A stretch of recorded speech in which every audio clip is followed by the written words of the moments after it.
கேரளாவில் 45 வருஷத்துக்கு முன்னாடி ஒரு மிகப்பெரிய சம்பவம் நடக்குதுங்க. ஒரு மிகப்பெரிய வீடு சுற்றி மரங்கள் இருந்துகிட்டு இருக்கு. அந்த வீட்டில் ரெண்டு பேர் தான் வசிக்கிறாங்க. 64 வயசான ஹஸ்பண்டு, 56 வயசான ஒய்ஃபு. இப்படி 2 பேர் மட்டும்தான் இருக்கிறாங்க. இவங்களுக்கு பிள்ளைங்களும் கிடையாது. பயங்கரமான சொத்து இருந்துகிட்டு இருக்கு. இவங்களுக்கு ஒரே ஒரு வேலைக்காரி மட்டும் வச்சுருக்காங்க. ஏன்னா சமைக்கிறது, சின்ன சின்ன வேலைகள் பார்க்குறதுக்காக. அந்த வேலைக்காரி பார்த்துட்டிங்கன்னா காலைல 6:30 வராங்கன்னா சாயங்காலம் 6 மணிக்கு போயிடுவாங்க. இப்படி ரெகுலராக அந்த கௌரி அப்படிங்கிற வேலைக்காரி வந்துட்டு போயிட்டுருக்காங்க. நாட்கள்லாம் நல்லபடியாக போகுது. ஒரு நாள் இந்த கௌரி பார்த்துட்டிங்கன்னா காலைல 6:30 வராங்க. எப்பவும் போல் கொல்லவாச கதவை தட்டுறாங்க. ஆனால் யாருமே திறக்கலை. பேரை சொல்லி கூப்பிடுறாங்க. இப்படி எல்லாமே பண்ணிக்கிட்டு இருக்காங்க. ஆனால் யாருமே திறக்கிற மாதிரியே தெரில. ஒன்றும் புரியல. ஏன்னா அது நம்மள்ட்ட சொல்லாமல் எங்கேயும் வேலைக்கு போயிட்டாங்க, எங்கேயாவது வேறு வேலையாக போயிட்டாங்களோ அப்படின்னு இந்த லேடி நினச்சிக்கிட்டு இருக்காங்க. இது எல்லாம் நடந்துக்கிட்டே இருக்குது. அதுக்கப்புறம் சரி முன்னாடி வாச கதவை தட்டுவோம் அப்படின்னு முன்னாடி இதை போய் தட்டுறாங்க. ஆனால் அப்பையும் திறக்கவே இல்லை. புரியவே இல்லை இந்த லேடிக்கு என்னடா அது அப்படின்னு. அதுக்கப்புறம் ஜன்னல் பாதி திறந்துருக்கு. சரி ஓகே ஜன்னல் வழியாக கூப்பிடுவோம் அப்படின்னு எட்டி பார்க்குறாங்க. உள்ளே அந்த ஹஸ்பண்ட் இறந்து கிடக்குறாப்புல. ரத்த வெள்ளத்தில் மறந்துருக்காங்கன்னு தெரியுது. இந்த லேடி கத்த ஆரம்பிக்கிறாங்க. பக்கத்தில் இருக்க வீட்டில் உள்ளவங்கலாம் வராங்க. அதுக்கப்புறம் இந்த செய்தி போலீஸுக்கு தெரியுது. போலீஸ் பார்த்து பயங்கரமான விசாரணை நடக்குது. அடுத்த 10 நாளில் இந்த மிகப்பெரிய கொலைகளை பண்ணது யார் அப்படின்னு கண்டுபிடிக்கிறாங்க. 45 வருஷத்துக்கு முன்னாடி கேரளாவே உழுகிற ஒரு சம்பவத்தை பற்றி தான் உங்கள்கிட்ட சொல்ல போகிறேன். எல்லாருக்கும் வணக்கம். நான் தான் பாலாஜி பேசுகிறேன். சரி வாங்க அதை ஃபஸ்ட் டைம் பார்க்க ஆரம்பிப்போம். குவைத்தில் பார்த்துட்டிங்கன்னா ஜார்ஜ் அப்படின்னு சொல்லப்படுறவர் வேலை பார்த்துக்கிட்டு இருக்காரு. அவங்க ஒய்ஃபும் அங்கே தான் இருக்கிறாங்க. சரி நம்மளுக்கு தான் வயசாகிட்டு நம்ம இந்த எல்லாத்தையும் விட்டுட்டு நம்ம ஊருக்கு போய் செட்டில் ஆகிடுவோம், நம்மளுக்கு பிள்ளைங்க வேறு இல்லை அப்படின்னு எவ்வளோ சம்பாதிச்சாங்களோ எல்லாம் எடுத்துக்கிட்டு இங்கே கேரளாவுக்கு வராங்க. இங்கே பெரிய வீட்டில் வசிக்கிட்டு இருக்காங்க. நல்லபடியாக வாழ்க்கை போயிட்டுருக்கு. கௌரி மட்டும்தான் வீட்டுக்கு வந்துட்டு போயிட்டுருக்காங்க. நாட்கள் நல்லபடியாக போகும்போது அக்டோபர் 6, 1980 அன்றைக்கி சாயங்காலம் 6:30 போல் இருக்கும். இந்த கௌரி வேலையெல்லாம் முடிச்சுட்டு வீட்டுக்கு போகிறாங்க. வீட்டுக்கு போயிட்டு அடுத்த நாள் வரும்போது தான் இங்கே இவ்வளோ பெரிய சம்பவம் நடக்குது. இங்கே இறந்துடுறாங்க. அதுக்கப்புறம் இந்த லேடி போலீஸ்கிட்ட சொல்லி போலீஸ் அங்கே வந்துடுறாங்க. போலீஸ் கதவை உடைச்சிட்டு உள்ளே போகிறாங்களா. அப்படி போகும்போது பார்த்துட்டிங்கன்னா இந்த ஜார்ஜ் இறந்து கிடக்குறாப்புல. அப்படி திருப்பி பார்த்தா ஃபுல்லாக கத்தி குத்தாக இருக்குது. நிறையா கத்தி குத்து இந்த ஜார்ஜ் உடம்புல இருக்குது. அதை தாண்டி அந்த ஒய்ஃப் இருக்காங்கல்ல, அவங்கள போய் பார்த்தா வயத்தில் பயங்கரமான கத்தி குத்து இருக்குன்னு தெரியுது. வயத்திலே கத்தியும் இருக்குது. இதை போலீஸ் பார்க்குறாங்க. சரி வேறு ஏதாவது ஆதாரங்கள் இருக்குமா அப்படின்னு எல்லா ரூமையும் செக் பண்ணிக்கிட்டு இருக்காங்க. அப்படி செக் பண்ணால் பார்த்துட்டிங்கன்னா ஒரு ரூமெல்லாம் ஃபுல்லாக கலைஞ்சு கிடக்கு. இந்த கொலை பண்ணவங்க என்ன பண்ணியிருக்காங்கன்னா இந்த நகை பணம் இதெல்லாம் ஏதாவது இருக்கா அப்படின்னு செக் பண்ணுறதுக்காக எல்லாத்தையும் கலைச்சி விட்டு எல்லாம் திருடிட்டு போயிருக்காங்க அப்படின்னு தெரியுது. அப்படி திருடும்போது பார்த்துட்டிங்கன்னா ஷூ போட்டிருந்துருக்காங்க. அந்த ஷூவோட அங்கிட்டு இங்கிட்டு நடந்தாங்களா, இந்த ரத்தம் பட்ட ஷூவோட நடந்ததுனால அந்த ஒரு பேப்பரில் பயங்கரமான அச்சு பட்டிருக்கு, ஷூவோட அச்சு. சரி இது என்ன ஷூவாக இருக்கும் அப்படின்னு தெரிஞ்சுக்கோங்கிறதுக்காக உடனே ஷூ கடைக்கு போகிறாங்க. அங்கே போய் இந்த தாளில் உள்ளதை காமிச்சு இது என்ன வகையான ஷூ, இது எங்கே விற்பனை ஆகுது அப்படின்னு கேட்குறாங்க. ஆனால் அந்த கடையில் உள்ளவங்க சொல்கிறாங்க இதெல்லாம் இங்கே உள்ள விற்கலைங்க, இது ஏதோ வெளிநாட்டு ஷூவாக இருக்குது அப்படின்னு அவங்க சொல்கிறாங்க. ஏன்னா அது வெளிநாட்டு ஷூவை போட்டுட்டு கொலை பண்ணியிருந்திருக்காங்க. அப்போனா கொலை பண்ணவங்க வெளிநாட்டில் உள்ளவங்களா அப்படின்னு போலீஸ் பயங்கரமாக யோசிக்கிறாங்க. இது ஒரு பக்கம் நடந்துக்கிட்டு இருக்க போஸ்ட்மார்ட்டத்துக்கு உடனே அனுப்பி வச்சிடுறாங்க. அங்கே பல ரத்த மாதிரிகள் இருந்துருக்கு. அதை எல்லாத்தையும் எடுத்து அனுப்பிவிட்றாங்க. அப்படி அனுப்பிவிட்டால் அதில் 3 பேரோட ரத்தம் இருந்திருக்கு. ஒன்று இந்த இறந்து போன ஜார்ஜ், அப்புறம் அந்த அவங்களோட ஒய்ஃபு, அப்புறம் 3ஆவது ஒருத்தவங்களோட இருந்திருக்கு. அவன் கொலை பண்ணவனோடது தான் அப்படின்னு போலீஸ் முடிவு பண்ணுறாங்க. இது எல்லாம் ஒரு பக்கம் நடந்துக்கிட்டே இருக்குதாங்க. அப்போ தான் பார்க்குறாங்க இந்த பெரிய வீடுன்னு சொன்னல, அங்கே கார் அச்சு இருந்துருக்கு. என்னடா அது முதல்ல ஷூ இருக்குது, அடுத்த கார் அச்சு இருக்குது, எவனோ காரில் தான் கொலை பண்ணியிருந்திருக்கான் அப்படின்னு போலீஸு பயங்கரமாக யோசிக்கிறாங்க. அங்கே பக்கத்தில் உள்ள நெய்பர்ஸ் எல்லாம் கூப்பிட்டு கேட்குறாங்க, ஏதாவது கார் இங்கே வந்ததா, அவங்களுக்கு எதுவும் சவுண்டு கேட்டுச்சா அப்படின்னு கேட்குறாங்க. ஆனால் அவங்க எதுவும் இல்லை அப்படிங்கிற மாதிரிலாம் சொல்கிறாங்க. இப்படி கார் போயிருந்துருக்குது மட்டும் போலீஸுக்கு தெரியுது. அதை தாண்டி இன்னொரு மிகப்பெரிய விஷயத்தை இந்த போலீஸ் கவனிக்கிறாரு. அது என்னன்னா 4 டீ கப் இருக்குது. என்னடா அது 4 டீ கப்பு இந்த டேபிளில் இருக்குது, அதுவும் குடிச்சிட்டு வச்சுருந்துருக்காங்க. இவங்க 2 பேர் தானே இருக்காங்க, வேறு யார் 2 பேர் அப்படின்னு உங்களுக்கு புரியவே இல்லை. அப்போ நான் கொலை பண்ணது ஏன் 4 பேராக இருக்கக்கூடாது அப்படின்னு இந்த போலீஸு பயங்கரமாக யோசிக்க ஆரம்பிக்கிறாப்புல. இது சொந்தக்காரங்க தான் அப்படின்னு இவர் முடிவு பண்ணுறாப்புல.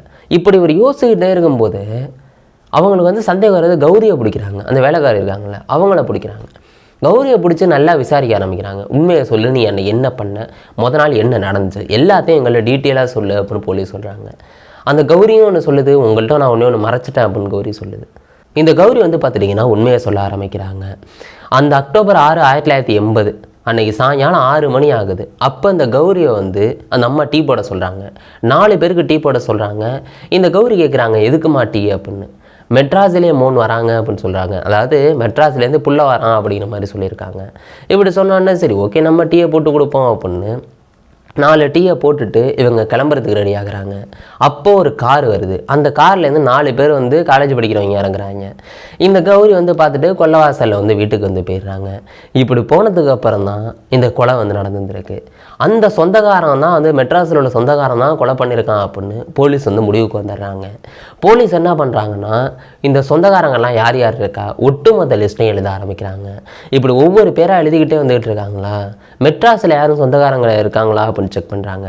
அப்படி செக் பண்ணால் ஒருத்தவங்க இருக்காங்கன்னு தெரியுது. அவங்களுக்கு இதேமாதிரியே காலேஜ் படிக்கிற வயசில் புள்ள இருக்குது அப்படின்னு தெரியுது. உடனே மெட்ராஸுக்கு ஒரு டீம் போகுது. அங்கே போயிட்டு இது மாதிரி அங்கே வீடு எங்கே இருக்கோ அதெல்லாம் செக் பண்ணி இது மாதிரி புள்ள எங்கே இருக்கான் அப்படின்னு கேட்குறாங்க. அவன் வந்து லாட்ஜில் வந்து தங்கியிருந்திருக்கான். லாட்ஜில் போய் வந்து பிடிச்சிட்றாங்க. ஒருத்தரை பிடிக்கல 4 பேரையும் வந்து பிடிச்சிட்றாங்க. 4 பேரை பிடிச்சி விசாரிக்கிறாங்க. நீங்கள் தானே கொலை பண்ணீங்க, எங்கள்கிட்ட எல்லா ஆதாரமும் இருக்குது, நீ உண்மையை ஒத்துக்கிறியா இல்லையா, எதனால் கொலை பண்ண, என்னென்ன பண்ணீங்க அப்படின்னு சொல்லுங்கள் அப்படின்னு போலீஸ் மிரட்ட ஆரம்பிக்கிறாங்க. அந்த 4 பேரும் வந்து ஒத்துக்கிறாங்க, நாங்கள் தான் பண்ணோம் அப்படின்னு. இவங்க அந்த 4 பேர் வந்து பார்த்துட்டிங்கன்னா சென்னையில் ஊதாரித்தனமாக வந்து சுற்றிக்கிட்டு வந்து இருந்துகிட்டு இந்த சரக்கு அப்புறம் இந்த ட்ரக்ஸு இது மாதிரி சில விஷயங்களை எடுத்துக்கிட்டு இப்படி ஊதாரித்தனமாக சுற்றிருக்காங்க. காசு பணத்துக்கு என்ன பண்ணியிருந்திருக்காங்கன்னா சில கொள்ளைகளை வந்து அங்கே அடிச்சுக்கிட்டு ஏதாவது சின்ன சின்ன திருட்டை வந்து பண்ணிட்டு இருந்துகிட்டு அதில் வர்ற காசை வச்சுட்டு குடிக்கிறது இது மாதிரி பண்ணிக்கிட்டு இருந்தாங்களா. ஆனால் இவங்களுக்கு காசு பெருசாக தேவைப்பட்டுச்சு. சரி என்னடா பண்ணலாம் அப்படின்னு யோசிக்கிறாங்க. அப்படி யோசிக்கும் போது தான் இந்த ரேணி சார்ஜ் இந்த சம்பவத்துக்கெல்லாம் மூளையாக இருந்தவர் இவர் வந்து சொல்கிறாப்புல, எனக்கு வந்து சொந்தக்கார ஒருத்தர் மாமா இருக்காப்புல, அவர்கிட்ட பயங்கரமான சொத்து இருக்குது, பிள்ளைங்கள்லாம் யாருமே வந்து கிடையாது, அவங்க வீட்டுக்கு போயிட்டு நம்ம வந்து மிரட்டி பணத்தை வாங்கிட்டு வந்துடலாம் அப்படின்னு அந்த ரேணி சார்ஜ் வந்து சொல்கிறான். இப்படி சொன்னவொன்னே வந்து இந்த மிச்சம் 3 பேர் அல்லகையும் இருக்காங்க, அவங்க வந்து ஒத்துக்கிறாங்க. இப்படி இந்த 4 பேர் மெனக்கட்டு சென்னையிலேருந்து காரை எடுத்துக்கிட்டு அங்கேருந்து வந்து கிளம்புறவங்க அப்படி எந்தெந்த ரூட்டில் அப்போயே வந்திருக்காங்க பாருங்க 1980 அப்படி கரெக்டாக இங்கே வீட்டுக்கு வந்து இங்கே மாமாட்ட வந்து பேச ஆரம்பிக்கிறான் அந்த ரேணி சார்ஜ். இப்படி நல்லபடியாக பேசிக்கிட்டு இருக்காங்க. அந்த கௌரி வேறு டீ போட்டு வச்சுட்டு தானே போயிருக்கு. அந்த டீயை வந்து இவங்க 4 பேர் வந்து குடிக்கிறாங்க. இப்படி குடிச்சிட்டு நல்லபடியாக பேசிக்கிட்டு இருக்கும் போதே வந்து பார்த்துட்டிங்கன்னா இந்த ரேணி சார்ஜ் வந்து களத்தில் ஊதிக்கிறாப்புல, மாமாவை போய் வந்து அட்டாக் பண்ணுறாப்புல. மிச்சம் 3 பேர் வந்தாங்கல்ல எல்லா சப்போர்ட்டோட அந்த சார்ஜை வந்து போட்டு தள்ளுறாங்க. அதாவது இந்த 64 வயசான ஆள் அவங்கள வந்து போட்டு தள்ளினோன்னா அங்கே கிச்சன்லேருந்து வந்து அவங்க ஒய்ஃப் வராங்க. வந்தோடனே அவங்களையும் பாட்டிலை விட்டு அடித்து கத்தியை வச்சு வந்து பயங்கரமாக குத்துறாங்க. இப்படி 2 பேரையும் போட்டு தள்ளுறாங்க. இப்படி அந்த போட்டு தள்ளுற அந்த தள்ளுமுள்ள வந்து பார்த்துட்டிங்கன்னா இந்த ரேணி சார்ஜுக்கு வந்து ரத்தம் கத்தி வந்து நல்லா வெட்டிடுது. அப்போ வந்து ரத்தம் வந்து சொட்டுது. நான் சொன்னல இடையில 3 பேரோட ரத்தம் இருந்தது அப்படின்னு, அது இந்த ரேணி சார்ஜோடது. இப்படி அந்த ரத்தமும் வந்து அங்கே செய்து எல்லாம் பார்க்குறாங்க. கொலையெல்லாம் பண்ணி முடிச்சுட்டு பொறுமையாக என்னென்ன நகையெல்லாம் எடுக்கலாம்ப்பா, ரோலக்ஸ் வாட்ச் எடுக்கலாமா எப்படின்னு எல்லாத்தையும் வந்து எடுத்துகிட்டு ஓடுறாங்க வந்து இவங்க பாட்டுக்கு. அதுவும் வேகமாகலாம் ஓடலங்க, ஏதாவது இங்கே ஆதாரங்கள் விட்டுருக்கமா எல்லாத்தையும் அக்கு வேறு ஆணி வேறு வந்து செக் பண்ணிவிட்டு அதுக்கப்புறம் கார் எடுத்துகிட்டு வந்து போயிருந்துருக்காங்க. இவங்களுக்கே தெரியாமல் 3 ஆதாரத்தை விட்டுட்டு போகிறாங்க. ஒன்று அந்த ஷூவோட அந்த மார்க்கு, அடுத்து அந்த காரோட அந்த மார்க்கு, அதை தாண்டி அந்த ரத்தம் ரேணி சார்ஜோட ரத்தம், இப்படியே அதெல்லாம் தாண்டி வந்து பார்த்துட்டிங்கன்னா இதுதான் வந்து ஒரு உண்மையான க்ளூ அப்படின்னு சொல்லலாம். அந்த 4 டீ கப்பு இவங்க எல்லா ஆதாரத்தையும் அழிச்சிட்டாங்க அப்படின்னு நினச்சிட்டு போனாங்க. ஆனால் 4 டீ கப்பை டேபிளில் அப்படி முன்னாடி வச்சுட்டு வந்து போயிருந்துருக்காங்க. இதுதான் இவங்களை வந்து மாட்ட வச்சது. இப்படி இவங்க பண்ணிட்டு வந்து போயிடுறாங்க. மாட்டோம் அப்படிங்கிற திமிரில் அங்கே காசை வந்து செலவு பண்ணிக்கிட்டு இருக்காங்க.